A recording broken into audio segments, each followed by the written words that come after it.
I lived in America, number one, found an opportunity, number three. Number two, here's number three. I found a teacher. What a grand and glorious, unique thing that was for me at that time in my life. I found a teacher willing to teach me. And his teaching came in two parts. Here's what it was, very simple. Number one, Mr. Rhon, you have evidently messed up between ages 19 and 25. Now, I could understand that. But he didn't leave me there. He said, now here's the answers on how to change it all, the next 6 years, so that the next 6 years won't be like the last 6. What an incredible teacher. Taught me how to have a whole brand new 6 years. First 6, what? I messed up. Second 6, what? I got it right. Second 6 years, I became a millionaire. During that second 6 years, the government was about the same. I'm telling you. Interest rates were about what? The same. The pay scale was about what? The same. Lord knows my negative relatives were the same. Circumstances were about the same. The economy was about the same. The unions and their philosophy was about the same. What was going on around me was about the same. Then how come I got rich that second 6 years? I was not the same. I changed.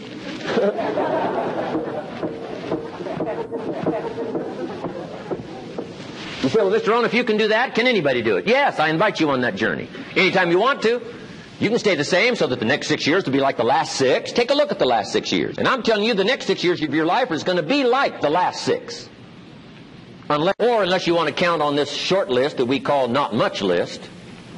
Most everybody's counting on this not much list. What if all of your negative relatives turn positive? What would that do for your future and your fortune? What? Not much. Not much. What if prices came down a little? What will that do for your future? I'm telling you, not much. If the economy gets a little better, what will that do? Not much. Now that the Democrats are in power, what's that going to do for your future? Not much. We could get a good debate going here. If the Republicans would have stayed in power, what would that have done? Not much. Hey, we could get a good debate going here. I'm telling you, it's a not much list. If you don't make plans of your own, guess what? You'll probably always fit into someone else's plans. Guess what someone else may have planned for you?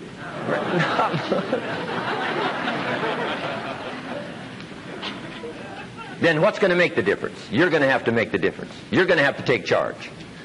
Now, Mr. Schoaf, my teacher, gave me a promise, and I want to give you that promise now. Here was the promise I got, and I bring it to you. Here's what my teacher said. If you will change, Mr. Rhon, he said, if you will change, everything will change for you. You don't have to change the government. You don't have to change prices. You don't have to change taxes. Forget all that. He said, if you will change, everything will change for you. And the first thing you start changing is what? Your philosophy. You start changing your mind. You start changing how you think. You start picking up new ideas and information. Gather new knowledge. Make better decisions about what's valuable. And I'm telling you, if you'll do that, your whole life will change. Your health will change. Your relationship with your family will change. Your ability to cope with challenges and problems will change. I'm telling you, income, promotions, all of it will change. If you will change, it'll all change. If you won't change, it isn't going to change. You can keep your fingers crossed if you want to and hope they'll straighten it out.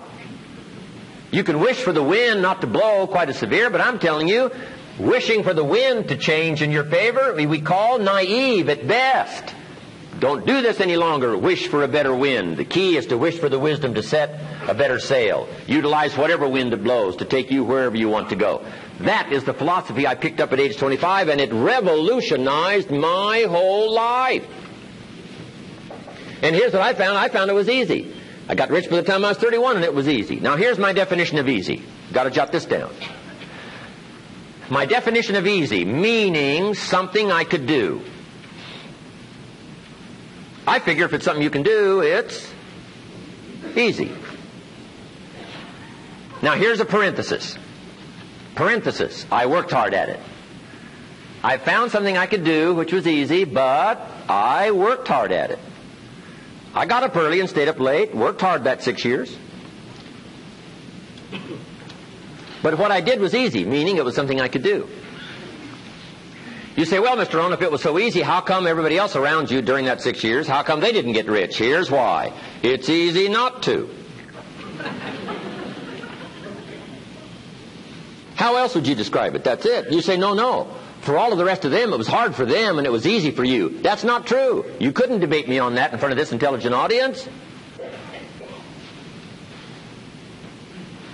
But here's the challenge. Let me give it to you in a philosophical phrase. I tend to be a little philosophical. Here it is. The things that are easy to do are also easy not to do. That's the difference between success and failure.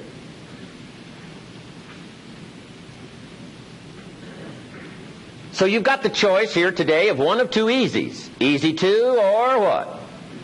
Easy not to. I can give you in one sentence how I got rich by the time I was 31. Here it is in one sentence. I did not neglect to do the easy things I could do every day for 6 years. Underline. I did not neglect. That's the key.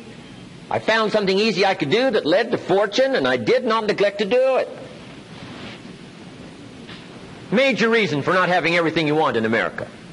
Major reason for not having more of what you want in America. More health, more money, more power, more influence, more everything. Major reason why you don't get it. Simple answer. Neglect.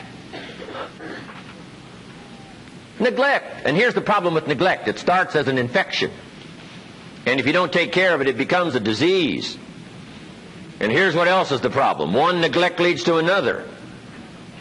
Neglect to do wise things with your money, you'll probably neglect to do wise things with your time. Neglect to do wise things with your time, you'll probably neglect to do wise things with your business. One leads to another, leads to another. Pretty soon, neglect has you by the throat, emptying your purse, emptying your heart, emptying all of your chances for equities and power and all the good things. Neglect. What if you should be walking around the block every day for your good health and you don't? I'm telling you, you're on the wrong track. You should do it, you could do it, you don't do it. That's called formula for disaster. All you've got to do is let that and a few other things accumulate for 6 years, and now you're driving what you don't want to drive, wearing what you don't want to wear, living where you don't want to live, doing what you don't want to do, maybe having become what you really didn't want to become. I'm telling you, that's it. Just neglect along, drift along, and it's got you by the throat. It'll take all your values, leave you with just a little bit of dust in a summer wind, and it'll soon be gone. I hope I said that well. That's it. It's where I found myself at age 25 until my teacher came along and said, Mr. Rhon, up till now you've messed up. Let's see if we can't clean that up, change it all. I did. Changed my life. Not just the money, all the rest of the values that came pouring in when I understood that it was me. It was me. So take the easy approach. This stuff's easy to figure out. Getting rich is easy. I teach it to teenagers. How to be rich by 40, 35 if you're extra bright. This stuff is not difficult. I love to teach kids enterprise.